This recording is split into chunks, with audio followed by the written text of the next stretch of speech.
How you feeling, Bucs fans? The news is even better. Look, I get it. There's some nervous moments. You're down to the New Orleans Saints, and you're like, you've got to be kidding me. The Falcons are in a slugfest with the Panthers, and you're like, could this happen? Could we actually give it away and not beat the Saints in order to get into the playoffs? And not only did you beat the Saints, but other teams did really dumb things with what puts you in arguably the scariest but best position for a first-round playoff game, just the best position. So we're going to talk about that and what that looks like for your team. We're going to talk about the Commanders. We're going to talk about coaching carousel. We're going to talk about all that stuff and just see what it looks like and see what everything has to offer. So before we get into that, I want to ask you a question. Give me that confidence level 1 to 10 in what your Bucs are going to do in the playoffs. Is it similar to last year? Win a game, lose a game? Do you think you got a deeper run in you? Baker Mayfield was very clear. We're not here to make the playoffs. We're here to win it all. What is your confidence level that this team can do that? I feel like now that the playoffs are here, it's more wide open than I thought it was just a few weeks ago, and we're going to talk about why exactly that is. If you are new to this channel, my name's Craig. Me and my friend Chris, we run this channel. We have another one called Sports Talk Detroit. We are Lions fans. I will admit that, but we want to give an honest assessment of what your team's doing, and it is a good time to be a Bucs fan. No, you don't have the third best record in the NFC or the fourth or the fifth, but you are the third seed, and I want to, that's the first thing that I want to go take a look at, because this is the first bit of the good news. There is a team that made a serious mistake, and that team is the LA Rams. The LA Rams decided they did not need to win against the Seattle Seahawks. They decided they didn't care if they were the 4 seed. And so by them losing and the Bucs winning, that put the Rams at the 4 spot. So now they have to play the 14-3 very angry Minnesota Vikings, a team that I don't think you as a Tampa Bay fan would want to see. Instead, you get a very scary rookie quarterback in Jaden Daniels, and I understand that.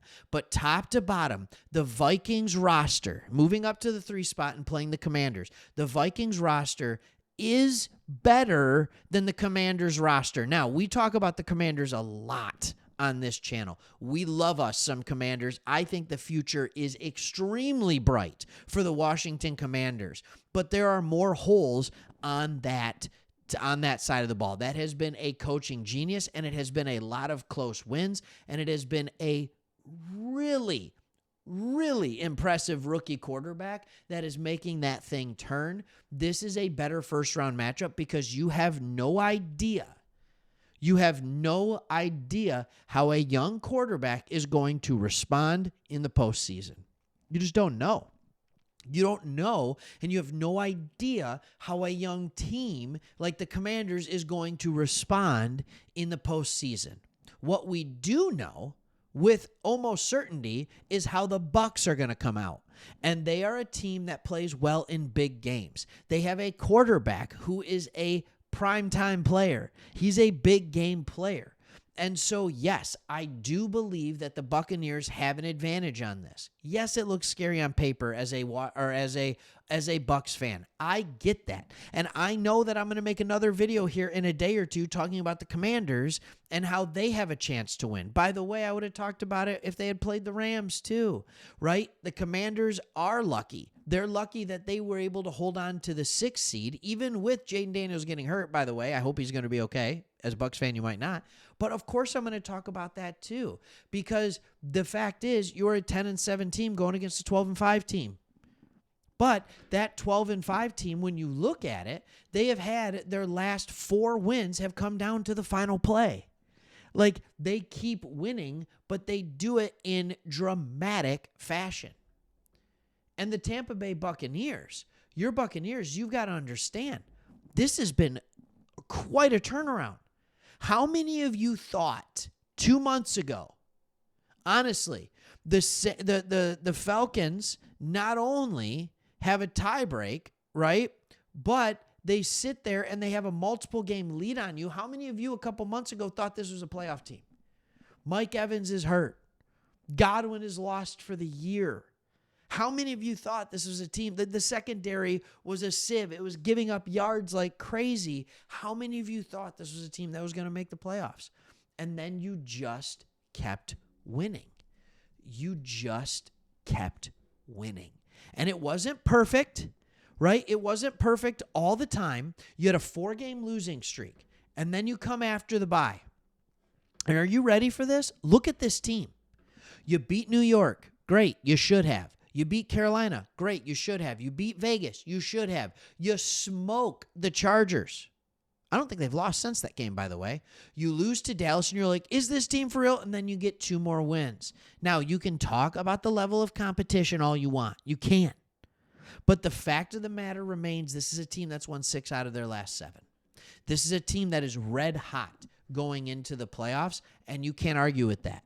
This is a team that has proven that new offensive coordinator Liam Cohen and Baker Mayfield have a good feel for each other. That's why his name is all over the place as a potential head coach. Now, do I think he'll take a job as a potential head coach? I think you could get him for another year. I think after losing your OC last year to the Panthers, I think it's shown, and by the way, Bryce Young is starting to come around there. He really is, right? But I think it's shown that maybe, yeah, he's a good OC. Don't get me wrong, and he might be a good coach. But I think it's also shown that maybe you just have a good quarterback. Maybe Baker Mayfield is just good. And in this Shanahan-McVay tree offense, maybe Baker Mayfield just understands what's going on.